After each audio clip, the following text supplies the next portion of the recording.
ನಮಸ್ಕಾರ ಸ್ನೇಹಿತರೆ, ನಾವೀಗ ನೋಡ್ತಾ ಇರುವ ಕೃತಿಯ ಹೆಸರು ದಿ ಕೋಲಾರ್. ಬರೆದವರು ಜಾರ್ಜ್ ಹರ್ಬರ್ಟ್. ದಿ ಕಾಲರ್ ಅನ್ನುವ ಕೃತಿಯನ್ನು ಮೆಟಾಫಿಸಿಕಲ್ ಪೋಯೆಟ್ ಆದ ಜಾರ್ಜ್ ಹರ್ಬರ್ಟ್ ಬರೆದಿದ್ದಾರೆ. ಕವಿಯ ಕುರಿತು ನೋಡುವುದಾದರೆ George Herbert 3rd April 1593, 1st March 1633. ಅವರು ಹುಟ್ಟಿದ್ದು 3rd April 1593. ಅವರು ನಿಧನರಾದದ್ದು 1st March 1633. He was a poet, orator and a priest of the Church of England. ಅವರು ಇಂಗ್ಲೆಂಡ್ನ ಚರ್ಚಲ್ಲಿ ಪಾದ್ರಿಗಳಾಗಿದ್ದರು ಮತ್ತು ಕವಿಯೂ ಆಗಿದ್ದರು. ಅದರೊಂದಿಗೆ ಮಾತುಗಾರರು ಕೂಡ, ಭಾಷಣಕಾರರು ಕೂಡ ಆಗಿದ್ದರು. His poetry is associated with the writings of the metaphysical poet. ಅವರು ಮೆಟಾಫಿಸಿಕಲ್ ಟಾಪಿಕ್ನ ಬಗ್ಗೆ ಬರೀತಾ ಇದ್ರು. ಮೆಟಾಫಿಸಿಕಲ್ ಟಾಪಿಕ್ ಅಂದರೆ ಭೌತಿಕ ವಿಶ್ವದ ಹೊರತಾಗಿ ಅಭೌತಿಕ ವಿಶ್ವದ ಕುರಿತು ಬರೆಯುವಂತಹದ್ದು. And he is recognized as one of the foremost British devotional lyricist. ಅವರು ಬ್ರಿಟಿಷ್ ಕವಿಗಳಲ್ಲಿ ಧಾರ್ಮಿಕ ವಿಷಯಗಳ ಕುರಿತು ಕೃತಿಗಳನ್ನು ಬರೆದವರಲ್ಲಿ ಮೊದಲಿಗರಾಗಿದ್ದರು ಮತ್ತು ಬಹಳ ಪ್ರಸಿದ್ಧಿಯನ್ನು ಪಡೆದಿದ್ದರು. Born 3rd April 1593, died 1st March 1633. Notable works, ಅವರ ಪ್ರಮುಖವಾದ ಕೃತಿಗಳು the temple, the country person. ಇನ್ನು ಪೋಯಂ ಬಗ್ಗೆ ನೋಡುವುದಾದರೆ the collar is a poem by poet George Herbert, published in 1633 and is a part of the collection of poems within Herbert's book The Temple. ಅವರು Herbert ಬರೆದಂತಹ the temple ಅನ್ನೋ poem ಕಲೆಕ್ಷನಿಂದ ಈ ಪದ್ಯವನ್ನು ತೆಗೆಯಲಾಗಿದೆ. ಈ ಕವಿತೆ ಪಬ್ಲಿಷ್ ಆದ ವರ್ಷ 1633. The poem depicts a man who is experiencing a loss of faith and feelings of anger over the commitment he has made to God. ದೇವರಿಗೆ ನಾವು ಮಾಡಿದಂತಹ ಕಮಿಟ್ಮೆಂಟ್ಸ್ ಏನಿದೆ, ನಮ್ಮ ಒಪ್ಪಂದ ಏನಿದೆ, ಅದರ ಆಪೋಸಿಟ್ ನಮ್ಮ ನಂಬಿಕೆಯನ್ನು ಕಳೆದುಕೊಳ್ಳುವ ಬಗ್ಗೆ ಕವಿತೆ ಹೇಳುತ್ತದೆ. ಮಾನವ ಯಾವಾಗ ದೇವರ ಸೃಷ್ಟಿಯ ಎಗೇನ್ಸ್ಟ್ ಹೋಗ್ತಾನೆ, ಅವನು ಯಾವಾಗ ಆ ಸೃಷ್ಟಿಯಲ್ಲಿ ಲಾಸನ್ನು ಎಕ್ಸ್ಪೀರಿಯನ್ಸ್ ಮಾಡ್ತಾನೆ ಅಥವಾ ಲಾಸಿಂದಾಗಿ ಅವನಿಗೆ ಕೋಪ ಯಾವಾಗ ಬರುತ್ತೆ, ಇದರಿಂದ ಆಗುವ ಪರಿಣಾಮ ಏನು ಎನ್ನುವುದನ್ನೆಲ್ಲ ಈ ಕವಿತೆ ಎಕ್ಸ್ಪ್ಲೇನ್ ಮಾಡ್ತದೆ. He feels that his efforts in committing himself to his faith have been fruitless and begins to manifest a life for himself without religious parameters. ಅವನ ನಂಬಿಕೆಗಳು, ಮನುಷ್ಯನ ನಂಬಿಕೆಗಳು ಯಾವಾಗ ಫಲಪ್ರದವಾಗಿಲ್ಲ, ಇದು ಮುಂದುವರಿಯುವುದಿಲ್ಲ ಅಥವಾ ನನ್ನ ಏಳಿಗೆಗೆ ಕಾರಣವಾಗುವುದಿಲ್ಲ ಅನಿಸುತ್ತದೆಯೋ ಆಗ ಅವನು ಬೇರೆ ಬೇರೆ ತಪ್ಪುಗಳನ್ನು ಮಾಡುತ್ತಾನೆ. ಅದನ್ನು ತಡೆಯುವುದು ಹೇಗೆ ಮತ್ತು ಆ ತಪ್ಪುಗಳಿಂದ ಆಗುವ ಪರಿಣಾಮ ಏನು ಅನ್ನೋದು ಕವಿತೆ ಹೇಳುತ್ತದೆ. ಹಾಗೆಲ್ಲ ಆದಾಗ ಅವನ ನಂಬಿಕೆ ಲಾಸ್ ಆದಾಗ, ಅವನು ಅದರಲ್ಲಿ ಫೇತ್ ನಂಬಿಕೆಯನ್ನು ಕಳೆದುಕೊಂಡಾಗ ಅವನದೇ ಆದ ರಿಲಿಜಿಯಸ್ ಪ್ಯಾರಾಮೀಟರ್ಸ್ನ ಹೊರಗಡೆ ಬಂದು ಬದುಕನ್ನು ಕಟ್ಟಿಕೊಳ್ತಾನೆ. He denounces his commitments and proclaims himself free. ಅವನೊಳಗೆ ಒಪ್ಪಿಕೊಳ್ತಾನೆ, ನಾನು ಯಾವುದೇ ರಿಲಿಜಿಯಸ್ ಬಾಂಡಿಂಗ್ನ ಅಥವಾ ಷರತ್ತುಗಳು, ನಿಬಂಧನೆ, ಸಿದ್ಧಾಂತಗಳ ಒಳಗೆ ಕಟ್ಟಿಕೊಳ್ಳಲ್ಪಟ್ಟಿಲ್ಲ, ನಾನೊಬ್ಬ ಫ್ರೀ ಮನುಷ್ಯ ಅಂತ ಅವನೊಳಗೆ declare ಮಾಡಿಕೊಳ್ತಾನೆ. The poem's themes include the struggle with one's belief and the desire for autonomy in defiance of religious restrictions. ಒಬ್ಬ ವ್ಯಕ್ತಿ ಧರ್ಮದ ಒಳಗೆ ಏನೆಲ್ಲ ಸ್ಟ್ರಗಲಿಂಗನ್ನು ಫೇಸ್ ಮಾಡ್ತಾನೆ, ಅದರಿಂದ ಅವನ ಧಾರ್ಮಿಕ ನಂಬಿಕೆಗೆ ಹೇಗೆ ಧಕ್ಕೆ ಆಗುತ್ತದೆ, ಅದರಿಂದ ಹೊರಗೆ ಬರಲಿಕ್ಕೆ ಅವನೆಷ್ಟೆಲ್ಲ ಒದ್ದಾಡ್ತಾನೆ, ಆ ರಿಲಿಜಿಯಸ್ ರಿಸ್ಟ್ರಿಕ್ಷನ್ಸ್ ಅವನನ್ನು ಎಷ್ಟು ಕಟ್ಟಿ ಹಾಕ್ತದೆ ಎನ್ನುವುದನ್ನೇ ಕವಿತೆ ಹೇಳುತ್ತದೆ. ಹಾಗಿದ್ರೆ ಬನ್ನಿ ನೋಡೋಣ ಕವಿತೆ ದ ಕಾಲರ್. ಬರೆದವರು ಜಾರ್ಜ್ ಹರ್ಬರ್ಟ್. ನೀವಿನ್ನೂ ನಮ್ಮ ಚಾನಲ್ ಸಬ್ಸ್ಕ್ರೈಬ್ ಮಾಡಲಿಲ್ಲ ಅಂದರೆ ದಯವಿಟ್ಟು ಸಬ್ಸ್ಕ್ರೈಬ್ ಮಾಡಿ. Significance of title of poem the collar. ಇಲ್ಲಿ ಪದ್ಯದ ಹೆಸರು ದ ಕಾಲರ್ ಅಂತ ಕೊಟ್ಟಿದ್ದಾರೆ. ಅದರ ಅರ್ಥ ಏನು, ಆ ಟೈಟಲ್ ಕೊಡಲಿಕ್ಕೆ ಕವಿಯ ಮನಸ್ಸಲ್ಲಿ ಯಾವೆಲ್ಲ ಭಾವನೆಗಳು ಕಾರಣವಾಯಿತು ಅನ್ನೋದನ್ನು ನೋಡೋಣ. ಇಲ್ಲಿ the title of the poem the collar refers to the white band worn by clergy.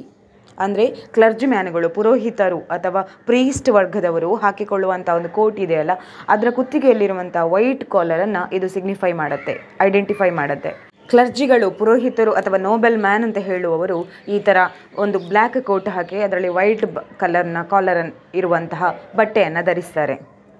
ಮತ್ತು ಆ ವೈಟ್ ಬ್ಯಾಂಡ್ ಪ್ರೀಸ್ಟ್ ಅಂದರೆ ಪುರೋಹಿತ ತತ್ವ ಅಥವಾ ಪುರೋಹಿತ ಶಾಹಿ ಅಥವಾ ಪುರೋಹಿತ ವರ್ಗವನ್ನು ಸಿಂಬಲೈಸ್ ಮಾಡುತ್ತೆ. ಇಲ್ಲಿ ಕಾಲರ್ ಪ್ರೀಸ್ಟ್ನ ಸರ್ವೆಂಟ್ನಾಗಿ ಕೆಲಸ ಮಾಡ್ತಾ ಉಂಟು ಮತ್ತು ಪ್ರೀಸ್ಟ್ ವರ್ಗದ ಕೆಲಸಗಳನ್ನು ಈ ಪೋಯಮ್ ಇಂಡೈರೆಕ್ಟ್ ಆಗಿ ಮಾತಾಡ್ತಾ ಇದೆ. ಈಗ ನಾವು ಪೋಯಮ್ನ ಫಸ್ಟ್ 9 ಲೈನ್ಸ್ಗಳನ್ನು ನೋಡೋಣ. I struck the board and cried no more I will abroad. What shall I ever sigh and pine. My lines and life are free, free as a road. Loose as the wind, as large as store. Shall I be still in suit? Have I no harvests but a thorn? To let me blood and not restore what I have lost with cordial fruit. First ಲೈನಲ್ಲಿ speaker ಇಲ್ಲಿ ಪೋಯಿಟೇ ಆಗಿದ್ದಾರೆ. ಅವರು ತನ್ನ ರೀಡರ್ಸ್ಗೆ ಅಳ್ತಾ ಹೇಳ್ತಾರೆ. Cried ಅಂದರೆ ಅಳ್ತಾ ತನ್ನ ದುಃಖವನ್ನು ತೋರಿಸ್ತಾ ಇದ್ದಾರೆ. ಹೇಳ್ತಾರೆ ನೋ ಮೋರ್ ಅಂದರೆ ಹೀಗಿರುವ ಈ ಸಿಚುವೇಶನ್ ಏನಿದೆ ಅದನ್ನು ನಾನು ಮುಂದೆ ಮುಂದುವರಿಸಲಿಕ್ಕೆ ಬಿಡೋದಿಲ್ಲ, ಆ ಸಿಚುವೇಶನನ್ನು ನಾನು ನಿಲ್ಲಿಸ್ತೇನೆ ಅಂತ ಹೇಳ್ತಾರೆ. ಐ ವಿಲ್ ಅಬ್ರಾಡ್ ಅಂದರೆ ನಾನು ಈಗಿರುವ ಸಿಚುವೇಶನ್ ಏನಿದೆ ಅದನ್ನು ದೂರವಾಗಿಸ್ತೇನೆ, ಅದನ್ನೆಲ್ಲೋ ಹೊರಗಡ್ತೇನೆ, ನಮ್ಮ ಈ ಏರಿಯಾದಲ್ಲಿ, ನಮ್ಮ ಈ ದೇಶದಲ್ಲಿ, ನಮ್ಮ ಈ ಪರಿಸರದಲ್ಲಿ ಇರುವ ಹಾಗೆ ಇರಲಿಕ್ಕೆ ಬಿಡೋದಿಲ್ಲ, ನಮ್ಮ ಸಮಾಜವನ್ನು ಒಳ್ಳೆಯ ಸುಸ್ಥಿರತೆಯ ಕಡೆ ಕೊಂಡೊಯ್ತೇನೆ ಅಂತ ಕವಿ ಹೇಳ್ತಾರೆ. What shall I ever sigh and pain. ಇಲ್ಲಿ ಸೈ ಆ್ಯಂಡ್ ಪೇಯ್ನ್ ಅಂದರೆ ಟೇಕ್ ಅ ಡೀಪ್ ಬ್ರೀತ್, ಒಂದು ಆಳವಾದ ಉಸಿರನ್ನು ನಿಟ್ಟುಸಿರನ್ನು ಹೊರಗೆ ತಗೊಳ್ಳೋದು. ಅಂದರೆ ಈಗಿರುವ ಪರಿಸ್ಥಿತಿಯಿಂದ ಹೊರಗೆ ಬರ್ತೀರಾ ಅಥವಾ ಇಲ್ಲೇ ಇರ್ತೀರಾ, ಇದರಿಂದ ನಿಮಗೆ ಹೊರಬರುವ ಮನಸ್ಸಿದೆಯೇ ಅಂತ ಕ್ವಶನ್ ಮಾಡ್ತಾರೆ. ಇಲ್ಲಿ ಕವಿಯ ಮಾತಲ್ಲಿ ನಮಗೆ ಗೊತ್ತಾಗ್ತದೆ ಈಗಿರುವ ವಾಸ್ತವ ಸ್ಥಿತಿ, ಪ್ರಸ್ತುತ ಕಂಡೀಷನ್ ಏನಿದೆ ಆ ಕವಿತೆ ಬರೆಯುವ ಸಮಯದಲ್ಲಿದ್ದ ಆ ಸ್ಥಿತಿಯನ್ನು ಕವಿ ಇಷ್ಟಪಡ್ತಾ ಇಲ್ಲ. ಅವರು ತುಂಬ ಡಿಸ್ಸ್ಯಾಟಿಸ್ಫೈಡ್ ಆಗಿದ್ದಾರೆ, ತುಂಬ ಅತೃಪ್ತಿ ಹೊಂದಿದ್ದಾರೆ. ಆ ಪರಿಸ್ಥಿತಿಯಿಂದ ಹೊರಗೆ ಬರಬೇಕು, ಆ ಪುರೋಹಿತಶಾಹಿ ತತ್ವ ಏನಿದೆ ಅಥವಾ 4 ವರ್ಗದ ಗುಲಾಮಗಿರಿ ಏನಿದೆ ಅದರಿಂದ ಹೊರಗೆ ಬರಬೇಕು, ಎಲ್ಲರನ್ನ ಆ ಪರಿಸ್ಥಿತಿಯಿಂದ ದೂರ ತಳ್ಳಬೇಕು ಅನ್ನೋದು ಕವಿಯ ಆಶಯವಾಗಿತ್ತು. ವಾಸ್ತವ ಸ್ಥಿತಿಯಿಂದ ಹೊರಗೆ ಬಂದು ಯಾವ ಥರ ಜೀವನವನ್ನು ಬದುಕಬೇಕು ಅದಕ್ಕೆ ಉತ್ತರ ಇಲ್ಲಿದೆ. ಅವರು ಸ್ವತಂತ್ರವಾಗಿ ತನ್ನ ನಿರ್ಧಾರಗಳನ್ನು ತಗೊಳ್ಳುವಂತಿರಬೇಕು, ಅವರೊಂದು ಫ್ರೀ ಆಫ್ ಲೈಫನ್ನು ಲೀಡ್ ಮಾಡಬೇಕು. ಯಾವುದೇ ಅಲ್ಲಿ ಕಟ್ಟುಪಾಡುಗಳಿರಬಾರ್ದು, ಸ್ಟ್ರಿಕ್ಟ್ ಇರಬಾರ್ದು, ಇದೇ ಥರ ಬದುಕಿ ಅನ್ನುವ ಹೋಲ್ಡಿಂಗ್ಸ್ ಇರಬಾರ್ದು ಅನ್ನೋದನ್ನು ಕವಿ ಹೇಳ್ತಾರೆ. My lines and life are free as the road. ನನ್ನ ಬರವಣಿಗೆಯೂ ಹಾಗೂ ನನ್ನ ಜೀವನವು ಎರಡೂ ಫ್ರೀ ಆಗಿರಬೇಕು. ಹೇಗಿರಬೇಕು ಅಂದರೆ ಫ್ರೀ ಆ್ಯಸ್ ದ ರೋಡ್, ನಾನು ಎಲ್ಲಿಗೆ ಹೋಗ್ಲಿಕ್ಕೆ ಇಷ್ಟಪಡ್ತೇನೆ ಅಲ್ಲಿಗೆ ಹೋಗುವಾಗಿರಬೇಕು, ನಾನು ಹೇಗೆ ಜೀವಿಸಲಿಕ್ಕೆ ಬಯಸ್ತೇನೆ ಹಾಗೆ ಜೀವಿಸುವಂತಿರಬೇಕು, ಅಂತಹ ಬದುಕು ನನಗೆ ಸ್ವತಂತ್ರವಾದ ಬದುಕು ಬೇಕು ಅಂತ ಕವಿ ಆಶಿಸ್ತಾರೆ. ಫ್ರೀ ಆ್ಯಸ್ ಅ ರೋಡಿನ ಹಾಗೆ ಫ್ರೀ ಆಗಿರಬೇಕು. ಲೂಸ್ ಆ್ಯಸ್ ದ ವಿಂಡ್, ಗಾಳಿ ಹಾಗೆ ಲೂಸ್ ಆಗಿರಬೇಕು, ಯಾವುದೇ ರಿಸ್ಟ್ರಿಕ್ಷನ್ಸ್ ಇರಬಾರ್ದು. ಮತ್ತು ಆ್ಯಸ್ ಲಾರ್ಜ್ ಆ್ಯಸ್ ಸ್ಟೋರ್, ಒಂದು ದೊಡ್ಡ ಸ್ಟೋರಿನ ಹಾಗೆ ತುಂಬ ದೊಡ್ಡದಾಗಿರಬೇಕು, ಬೃಹತ್ತಾಗಿರಬೇಕು. ನನಗೆ ತುಂಬ ಸ್ವತಂತ್ರವಾದ ಜೀವನ ಬೇಕು. Shall I be still in suit, ಹಾಗಾಗಿ ನಾನು ಈಗಲೂ ಕೂಡ ಸೂಟಲ್ಲಿ ಇರಬೇಕೆ. ಸೂಟ್ ಅಂದರೆ ಒಂದು ನೋಬಲ್ ಮ್ಯಾನ್ನ ಜೀವನ. ಸೂಟ್ ಅಂದರೆ ಫಾರ್ಮಲ್ ಡ್ರೆಸ್ ಯಾವಾಗ ಹಾಕ್ಕೊಳ್ತೇವೆ ಅಂದರೆ ನಮ್ಮ ಫೀಲಿಂಗ್ಸನ್ನು ನಾವು ಕರೆಕ್ಟಾಗಿ ಎಕ್ಸ್ಪ್ರೆಸ್ ಮಾಡಲಿಕ್ಕೆ ಆಗದೇ ಇರೋ ಸಿಚುವೇಷನಲ್ಲಿ, ಅಲ್ಲಿ ಕಟ್ಟುಪಾಡುಗಳಿರ್ತವೆ, ರಿಸ್ಟ್ರಿಕ್ಷನ್ಸ್ ಇರ್ತದೆ, ನಿಬಂಧನೆಗಳಿರ್ತದೆ. ಅಂತಹ ಪರಿಸ್ಥಿತಿಯಲ್ಲಿ ಸೂಟ್ ಹಾಕಿದ ತಕ್ಷಣ ನಾನು ಯಾವುದೋ ರಿಸ್ಟ್ರಿಕ್ಟೆಡ್ ಏರಿಯಾದಲ್ಲಿ ಇದ್ದೇನೆ, ನನಗೆ ತುಂಬ ಕಟ್ಟುಪಾಡುಗಳಲ್ಲಿ ಬಂದಿಯಾದ ಅನುಭವ ಆಗುತ್ತದೆ. ನಾನೀಗ ಏನು ಮಾಡಲಿ, ನಾನು ಸೂಟಲ್ಲಿ ಇರಲ್ಲ ಅಥವಾ ರಿಸ್ಟ್ರಿಕ್ಟೆಡ್ ಏರಿಯಾದಲ್ಲೇ ಬದುಕಲ್ಲ ಅಥವಾ ನನ್ನದೇ ಆದ ಸ್ವತಂತ್ರ ಜಗತ್ತನ್ನು ಸೃಷ್ಟಿ ಮಾಡಿಕೊಳ್ಳಲ್ಲ. ಇದೆಲ್ಲ ಪೋಯೆಟ್ ತನ್ನಷ್ಟಕ್ಕೆ ತಾನೇ ಹಾಕಿಕೊಳ್ಳುವ ಪ್ರಶ್ನೆಗಳು. ನಾನು ನನ್ನ ಪ್ರಸ್ತುತ ಸನ್ನಿವೇಶವನ್ನು ಬದಲಾವಣೆ ಮಾಡಬೇಕೇ? Have I no harvest but a Thorn. ನಾನು ಯಾವುದೇ ಇದನ್ನು ಸ್ಟ್ರಿಕ್ಟಾಗಿ ಅಪೋಸಿಟ್ ಮಾಡಲಿಕ್ಕೆ ಹೋಗದೇ ಇದ್ದರೂ ಅಲ್ಲಿರುವ ಮುಳ್ಳುಗಳು ನನ್ನನ್ನು ಚುಚ್ಚುತ್ತಾನೆ ಇರ್ತವೆ. ನಾನು ಯಾವುದನ್ನು ಹಾರ್ವೆಸ್ಟ್ ಅಂದರೆ ದೂರ ಮಾಡಲಿಕ್ಕೆ, ಅದನ್ನು ಕಟಾವು ಮಾಡಲಿಕ್ಕೆ ಹೋಗದೇ ಇದ್ದರೂ ಅಲ್ಲಿರುವ ತೊಂದರೆಗಳು ನನ್ನನ್ನು ಮತ್ತೆ ಮತ್ತೆ ಚುಚ್ಚಿಕೊಂಡು ನನ್ನನ್ನು ಉದ್ಧಾರ ಆಗಲಿಕ್ಕೆ, ಏಳಿಗೆಗೆ ಬಿಡೋದಿಲ್ಲ. To let me blood and not to restore, ನನ್ನ ರಕ್ತವನ್ನು ಹೀರ್ತದೆ, ಮಾಂಸಗಳನ್ನು ಹೀರಿಕೊಂಡು ನನ್ನನ್ನು ದುರ್ಬಲವನ್ನಾಗಿ ಮಾಡ್ತಿದೆ. What I have lost with cordial fruit. ನಾನು ಕಾರ್ಡಿಯಲ್ ಫ್ರೂಟ್ ಅಂದರೆ ನನ್ನ ಸಂತೋಷವನ್ನು, ಕಾರ್ಡಿಯಲ್ ಫ್ರೂಟ್ ಅಂದರೆ ಅವರ ಸಂತೋಷ, ಹ್ಯಾಪಿನೆಸ್, ಅದನ್ನು ನಾನು ಪಡೀಲಿಕ್ಕೆ ಇಲ್ಲಿರುವ ಮುಳ್ಳುಗಳೇ ಅಡ್ಡಿಗಳಾಗಿವೆ. ಅದನ್ನು ನಾನು ಹಾರ್ವೆಸ್ಟ್ ಮಾಡಲೇಬೇಕು, ತೊಡೆದು ಹಾಕಲೇಬೇಕು. ನೆಕ್ಸ್ಟ್ ಸ್ಟ್ರಾನ್ಸಾಕ್ಕೆ ಹೋಗೋಣ. Sure there was wine before my sighs did dry it, there was corn before my tears did drown it. Is the year only lost to me? Have I no base to crown it? No flowers, no garlands gay, all blasted, all wasted. Not so, my heart, but there is fruit. Thou hast hands. ಇಲ್ಲಿ ಕವಿ ಹೇಳ್ತಾರೆ, ಎಲ್ಲರ ಸನ್ನಿವೇಶ ಅಥವಾ ಎಲ್ಲರ ಪರಿಸ್ಥಿತಿಗಳು ಒಂದೇ ಆಗಿರೋದಿಲ್ಲ. ಅದೇ ಥರ ನಮ್ಮ ನೋವು ಯಾತನೆಗಳು ಪರ್ಮನೆಂಟ್ ಅಲ್ಲ. ಇವತ್ತಿದ್ದ ನೋವು ಯಾತನೆಗಳು ನಮ್ಮ ಸನ್ನಿವೇಶದ ಹಾಗೆ ನಾಳೆ ಬದಲಾವಣೆ ಆಗ್ಬೋದು, ಸಂತೋಷ ಬರ್ಬೋದು. ಹಾಗೆಲ್ಲಿಯಾದರೂ ಪರಿಸ್ಥಿತಿ, ನೋವು, ಯಾತನೆಗಳು ಎಲ್ಲ ಒಂದೇ ಥರ ಜೀವನ ಪರ್ಯಂತ ಇರುವುದಾದರೆ ಆ ವ್ಯಕ್ತಿಯ ಜೀವನದಲ್ಲಿ ವೈನ್ ಅನ್ನೋದು ಅಥವಾ ಕಾರ್ನ್ ಅನ್ನೋದು ಬಂದು ಹೋಗಲಿಕ್ಕೆ ಸಾಧ್ಯವಾ? ಸಂತೋಷ ಅನ್ನೋದು ಸಿಗಲಿಕ್ಕೆ ಸಾಧ್ಯವಾ? ಒಬ್ಬನ ಜೀವನದಲ್ಲಿ ವೈನೂ ಇರಬೇಕು, ಕಾರ್ನೂ ಇರಬೇಕು. ಇಲ್ಲಿ ವೈನ್ ಮತ್ತು ಕಾರ್ನ್ ಒಂದು ಒಳ್ಳೆಯ ಸಂಗತಿಯನ್ನು ರೆಪ್ರೆಸೆಂಟ್ ಮಾಡ್ತದೆ. ಇಲ್ಲಿ ಕವಿ ವೈನ್ ಅನ್ನೋ ವರ್ಡನ್ನು ಜಾಯ್ಫುಲ್ ಅನ್ನೋ ವರ್ಡಿಗೆ ಸಿಂಬಲೈಸ್ ಮಾಡಿದ್ದಾರೆ. ಇಲ್ಲಿ ವೈನ್ ಇರ್ತದ, ಅಲ್ಲಿ ಖುಷಿ ಇರ್ತದೆ ಅಂದರೆ ಹ್ಯಾಪಿನೆಸ್ ಅನ್ನೋದನ್ನು ತೋರಿಸಿದ್ದಾರೆ.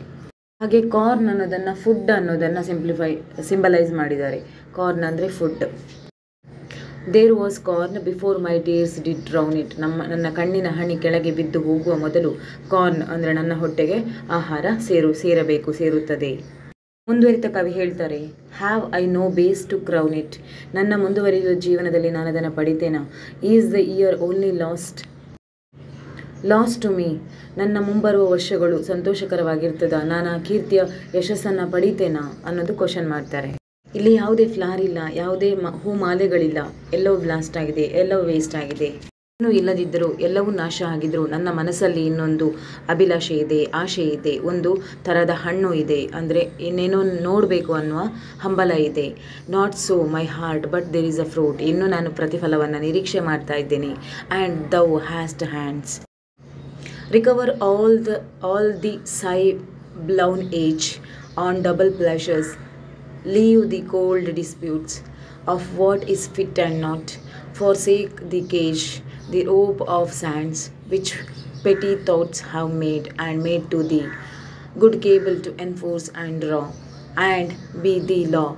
While thou bids wink and wouldst not see, away take heed. ನಾನು ನನ್ನ ಕೈಯಾರೆ ಆ ನನ್ನ ಹೋಪ್, ನನ್ನ ಅಭಿಲಾಷೆ, ನನ್ನ ಟಾರ್ಗೆಟ್ ಡೆಸ್ಟಿನೇಷನ್ ಏನಿದೆ ಅದನ್ನು ಪಡಿತೇನೆ. ಮುಂದಿನ ಸ್ಟ್ರಾನ್ಸದಲ್ಲಿ ಕೂಡ ಕವಿ ತುಂಬ ಪ್ರಶ್ನೆಗಳನ್ನು ಕೇಳ್ತಾ ಹೋಗ್ತಾನೆ ತನ್ನೊಳಗೆ.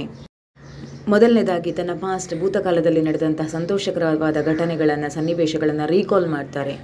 ಅದು ಮಾತ್ರ ಅಲ್ಲದೆ ಅಲ್ಲಿ ಏನೇನು ತೊಂದರೆಗಳಾಗಿರ್ತದೆ, ಡಿಸ್ಪ್ಯೂಟ್ಸ್ ಆಗಿರುತ್ತೆ, ಡಿಫ್ರೆನ್ಸ್ ಆಫ್ ಒಪಿನಿಯನ್ ಬಂದಿರುತ್ತೆ, ಮಿಸ್ಅಂಡರ್ಸ್ಟ್ಯಾಂಡಿಂಗ್ ಬಂದಿರುತ್ತೆ, ಅದೆಲ್ಲವನ್ನು ಬಿಟ್ಟು ಮುಂದೆ ಸಾಗಬೇಕು ಅಂತ ಕವಿ ಯೋಚಿಸ್ತಾರೆ.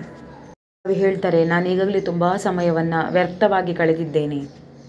ಯಾವುದು ಸರಿ ಮತ್ತು ಯಾವುದು ತಪ್ಪು ಅಂತ ನಿರ್ಧಾರಗಳನ್ನು ತೆಗೆದುಕೊಳ್ಳುವಲ್ಲೇ ನಾನು ದೊಡ್ಡ ತೊಂದರೆಯನ್ನು ತಪ್ಪನ್ನು ಮಾಡಿದ್ದೇನೆ. ಇನ್ನು ಮುಂದೆ ಹಾಗಾಗುವುದಿಲ್ಲ. ಅಂತಹ ಸಣ್ಣ ಸಣ್ಣ ವಿಷಯಕ್ಕೆ ನನ್ನ ಬಹಳಷ್ಟು ಅಮೂಲ್ಯವಾದ ಸಮಯವನ್ನು ವ್ಯರ್ಥ ಮಾಡಲಾರೆ. ಈ ಸಮಾಜಕ್ಕೆ ಎಲ್ಲ ತೊಂದರೆಗಳನ್ನು ಎದುರಿಸುವ ಧೈರ್ಯ ಎಲ್ಲಿಂದ ಬರುತ್ತದೆ? ಯಾವುದೋ ಒಂದು ಪಾಸಿಟಿವ್ ಸೋರ್ಸಿಂದ ಬರುತ್ತದೆ. ಮುಂದೆ ಅದು ಗುಡ್ ಕೇಬಲ್ನ ರೀತಿ ವರ್ಕ್ ಆಗುತ್ತೆ. ಟು ಎನ್ಫೋರ್ಸ್ ಆ್ಯಂಡ್ ಡ್ರಾ, ಪ್ರತಿಯೊಬ್ಬರು ಅದನ್ನು ಅಪ್ಲೈ ಮಾಡಲಿಕ್ಕೆ ಶುರು ಮಾಡ್ತಾರೆ. ಆ್ಯಂಡ್ ಬಿ ದಿ ಲಾ, ಅದೊಂದು ಕಾನೂನಾಗಿ, ಶಾಸನವಾಗಿ ಜನರ ಮಧ್ಯೆ ಓಡಾಡುತ್ತದೆ. ಕವಿಗೆ ಇದೇ ಪರಿಸ್ಥಿತಿಯಲ್ಲಿ ಮುಂದುವರೆ ಯಾವುದೇ ಆಶೆ ಇಲ್ಲ. ಇದೆಲ್ಲದಿಂದ ದೂರ ಹೋಗಿ ಸಮಾಜದ ಸುಧಾರಣೆ ಆಗಬೇಕು ಅಂತ ಬಯಸ್ತಾರೆ. ಕೊನೆಯ ವಾಕ್ಯದಲ್ಲೂ ಅದೇ ಮಾತನ್ನು ಹೇಳ್ತಾರೆ. ಈ ಎಲ್ಲ ಪರಿಸ್ಥಿತಿಗಳಿಂದ, ಈ ಎಲ್ಲ ತೊಂದರೆಗಳಿಂದ, ಕಟ್ಟುನಿಟ್ಟಾದ ಸ್ಟ್ರಿಕ್ಟ್ ರೂಲ್ಸ್ಗಳಿಂದ ಹೊರಗೆ ಬರಬೇಕು ಅಂತ ಕವಿ ಬಯಸ್ತಾರೆ. ಲಾಸ್ಟ್ ಸ್ಟ್ರಾನ್ಸ ನೋಡೋಣ. Call in the death's head there, tie up their fears, he that forbears to suit and service neat, deserves his load. But as I raved and grew more fierce and wild at every word, methought I heard one calling, child, and I replied, my lord. ಈ ಸಾಲುಗಳಲ್ಲಿ ಒಬ್ಬ priest ಬರ್ತಾನೆ. Poet ಆ ಪ್ರೀಸ್ಟಲ್ಲಿ ಮಾತಾಡ್ತಾ ಹೋಗ್ತಾರೆ. Call in the death's head there, tie up the fears. Death ಬಗ್ಗೆ ಕೇಳ್ತಾರೆ. ಡೆತ್ ಆಗುವುದು ಹೇಗೆ? ಡೆತ್ ಆದ ಮೇಲೆ ಆ ವ್ಯಕ್ತಿ ಸ್ವರ್ಗಕ್ಕೆ ಹೋಗುತ್ತಾನಾ, ನರಕಕ್ಕೆ ಹೋಗುತ್ತಾನಾ, ಅಲ್ಲಿ ಅವನ ಪರಿಸ್ಥಿತಿ ಹೇಗಿರ್ತದೆ, ಯಾವ ಥರ ಹಿಂಸೆಗಳನ್ನು ಅನುಭವಿಸ್ತಾನೆ, ಅಥವಾ ಯಾವ ಥರ ಸಂತೋಷದ ಗಳಿಗೆಗಳು ಇರುತ್ತವೆ ಎನ್ನುವ ಪ್ರಶ್ನೆಯನ್ನು ಪ್ರೀಸ್ಟ್ ಬಳಿ ಕವಿ ಕೇಳ್ತಾರೆ. ಕವಿ ಮುಂದುವರಿತಾ ಹೇಳ್ತಾರೆ, ಹಾಗೇನೂ ಇಲ್ವಲ್ಲ, ಮನುಷ್ಯನಿಗೆ ತನ್ನ ಜೀವನವನ್ನು ಬದಲಾಯಿಸಬೇಕು ಅನ್ನಿಸಿದರೆ ಬದಲಾಯಿಸ್ಬೋದಲ್ಲ. ಮುಂದುವರಿಸ್ತಾ ಪೋಯಿಟ್ ಇನ್ನೂ ವೈಲ್ಡ್ ಆಗಿ, ಅಗ್ರೆಸಿವ್ ಆಗಿ, ಕೋಪದಲ್ಲಿ ತನ್ನ ಒಪಿನಿಯನನ್ನು ಹೇಳ್ತಾ ಹೋಗ್ತಾರೆ. ದ್ವೇಷ, ಕೋಪ, ಕ್ರೋಧಗಳೆಲ್ಲ ರಿಯಾಲಿಟಿಯಾಗಿ ನಿಜವಾಗಿ ಆಗಿಬಿಡ್ತದೆ. ಈಗ ನಿಜವಾದ ಪ್ರೀಸ್ಟನ ಡ್ಯೂಟಿ ಕೋಪದಲ್ಲಿದ್ದವರನ್ನು ಶಾಂತ ಮಾಡೋದು. ಹಾಗೆ ಕವಿಗೆ ಒಂದು ಸ್ವರ ಕೇಳ್ತದೆ, ಚೈಲ್ಡ್ ಅನ್ನೋದು. ಕೇಳಿ ಪೋಯಿಟ್ ತಕ್ಷಣ ರಿಪ್ಲೈ ಮಾಡ್ತಾರೆ, ಮೈ ಲಾರ್ಡ್, ನನ್ನ ದೇವರೇ. ನಾವೆಷ್ಟು ಕೋಪದಲ್ಲಿದ್ದರೂ, ಕ್ರೋಧಗೊಂಡಿದ್ದರೂ ಆ ಕಂಪ್ಲೀಟ್ನೆಸ್ ಅಥವಾ ಶಾಂತ ಸ್ವಭಾವ ಬರುವುದು ಒಬ್ಬ ಪ್ರೀಸ್ಟಿನ ಲೈಫಿಂದ ಮಾತ್ರ ಅಂತ ಹೇಳ್ತಾರೆ. ಅದು ಧಾರ್ಮಿಕ ಕ್ರಿಯಾ ವಿಧಾನಗಳನ್ನು, ಸಂಸ್ಕಾರಗಳನ್ನು, ಬೇರೆ ಬೇರೆ ನಂಬಿಕೆಗಳನ್ನು, ಆಚರಣೆಗಳನ್ನು ಮಾಡಿಕೊಂಡು ಪ್ರೀಸ್ಟ್ ಆ ಲೆವೆಲಿಗೆ ಹೋಗಿರ್ತಾರೆ. ಈ ಪೋಯಮ್ನ ಥೀಮ್ ಬಂದು the difficulty of devotion and doubt, ಧರ್ಮದಲ್ಲಿರುವ ಅಥವಾ ಭಕ್ತಿಯಲ್ಲಿರುವ ತೊಂದರೆಗಳು ಮತ್ತು ಅದರಲ್ಲಿರುವ ಅಪನಂಬಿಕೆ. ಇಲ್ಲಿಗೆ ಕವಿತೆ ದ ಕಾಲರ್ನ ಸಮ್ಮರಿಯ ಕನ್ನಡ ವಿವರಣೆ ಮುಗಿಯಿತು. ನಿಮಗೆ ಈ ವಿವರಣೆ ಇಷ್ಟ ಆಗಿದೆ ಅಂದ್ಕೊಳ್ತಾನೆ. ಇಷ್ಟ ಆದರೆ ಲೈಕ್ ಮಾಡೋದನ್ನು, ಚಾನಲ್ ಸಬ್ಸ್ಕ್ರೈಬ್ ಮಾಡೋದನ್ನು, ಹಾಗೆ ಕಮೆಂಟ್ ಬಾಕ್ಸಲ್ಲಿ ಯೂಸ್ಫುಲ್ ಅನಿಸಿದರೆ ಹೆಲ್ಪ್ಫುಲ್ ಅಂತ ಟೈಪ್ ಮಾಡೋದನ್ನು ಮರಿಬೇಡಿ. ಧನ್ಯವಾದಗಳು.